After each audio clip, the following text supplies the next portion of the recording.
لیکن وہ صدیق اکبر رضی اللہ تعالی عنہ جو اذا جاء نصر اللہ بالفتح کے نازل ہونے پر بیٹھے رو رہے ہیں، اور لوگ کہہ رہے ہیں کہ سورت تو ایسی نازل ہوئی ہے جس میں اللہ تعالیٰ نے فتح کی نبی سنائی ہے، اور یہ بوڑھے صاحب رو رہے ہیں۔ وہ کیوں رو رہے ہیں؟ کہ جب اللہ نے یہ کہہ دیا کہ فتح ہو گئی یدخلون فی دین اللہ افواجا، تو آپ کا مشن پورا ہو گیا، اب ضرور اللہ تعالیٰ ان کو اپنے پاس بلانے والے۔ وہ رو رہے ہیں، لیکن جب حادثہ پیش آ جاتا ہے اور فاروق اعظم جیسا انسان تلوار لے کے کھڑا ہو جاتا ہے کہ جو کہے گا کہ وفات ہو گئی میں اس کے گردن اڑا دوں گا، اس وقت ایک پیکر ضبط و تحمل، اس وقت صبر کا ایک مجسمہ دھیرے دھیرے آتا ہے، آ کے سرکار دو عالم صلی اللہ علیہ وسلم کے پیشانی اقدس پر بوسہ دیتا ہے اور کہتا ہے طبت حیا و میتا، اور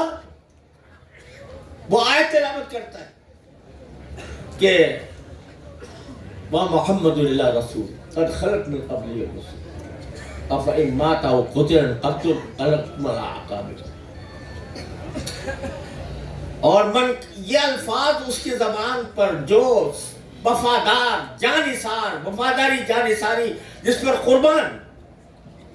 وہ رسول اللہ نہیں، کہتے ہیں من کان یعبد محمدا فإن محمدا قد مات۔ تو جب واقعہ پیش آ گیا، یا تو پہلے رو رہے ہیں بیٹھے ہوئے، اور جب حادثہ پیش آ گیا تو اللہ نے ایسا پیکر صبر بنایا، ایسا پیکر تحمل بنایا کہ فاروق اعظم جیسا انسان حواس کھو بیٹھا، اور صدیق کھڑا ہوا ہے، اور وہ ساری امت کو وہ آیت سنا رہا ہے۔ صحابہ کرام کہتے ہیں میں یاد بھی نہیں رہی تھی آیت کہ آیت بھی رہی۔ تو جو فیصلہ اس ذات کی طرف سے ہوتا ہے، میں کہا کرتا ہوں کہ انسان کی یہ تو طے شدہ بات ہے کہ ہر انسان کو جانا ہے، کوئی ملحد بھی انکار نہیں کر سکتا، کوئی خدا کو نہ مانے وہ بھی انکار نہیں کر سکتا کہ موت آئے گی۔ اب موت کا وقت کیا ہے یہ بھی نہیں پتا، اب اس کے دو ہی راستے ہیں، یا تو انسانوں پہ انسان چھوڑ دے ہر ایک آدمی پر کہ تم اپنے اختیار کر لو کہ تمہیں کب موت آئے۔ تو اگر کسی انسان پر چھوڑ دیا کہ تم اپنی موت کا وقت خود متعین کر لو، یا اس کے رشتہ داروں کو کہہ دو کہ بھائی تم متعین کر لو تمہارا باپ کب جائے، تمہارا بھائی کب جائے، تمہاری بہن کب جائے، ہو سکتا ہے تم فیصلہ کر لو اس طرح؟ ناممکن۔ ایک ہی فیصلہ ہے، جس نے پیدا کیا، جس نے پلا پالا بڑھایا، جس نے کام لیے، جس نے خدمات لی، وہ جانتا ہے کہ کس وقت اس کو اپنے پاس بلانا ہے، اپنے جنت پہ پہنچا۔ لہذا اس کے سوا کوئی چارہ نہیں، اور یہ جدائی بھی انشاءاللہ عارضی ہے۔ ایک مومن کے لیے اس سے بڑی تسلی کوئی اور نہیں ہو سکتی کہ جدائی عارضی ہے۔ اللہ تعالیٰ ایمان عمل صالح کے ساتھ لے جائے تو یہ جدائی ایک ہفتے کی بھی ہو سکتی ہے، ایک مہینے کی ہو سکتی ہے، ایک سال کی بھی ہو سکتی ہے، 10 سال کی بھی ہو سکتی ہے، لیکن لامتناہی نہیں ہے۔ یہ اللہ تبارک و تعالیٰ نے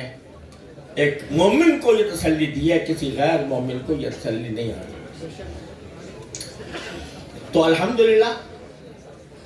یہ سنت الہی ہے۔ سورج ڈوبتا ہے، چاند نکل آتا ہے، ستارے ہو جاتے ہیں، ستارے چمکتے ہیں،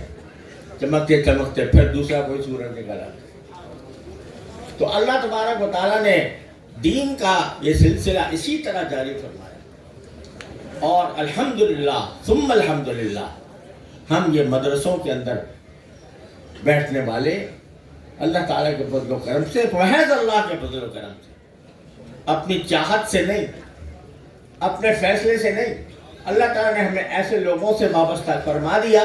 کہ جنہوں نے ہمیں ان چٹائیوں پر بیٹھ کر، ان بوریوں پر بیٹھ کر ہمیں قرآن و سنت کی تعلیم حاصل کرنے کی توفیق عطا فرما دی۔ تو الحمدللہ وہ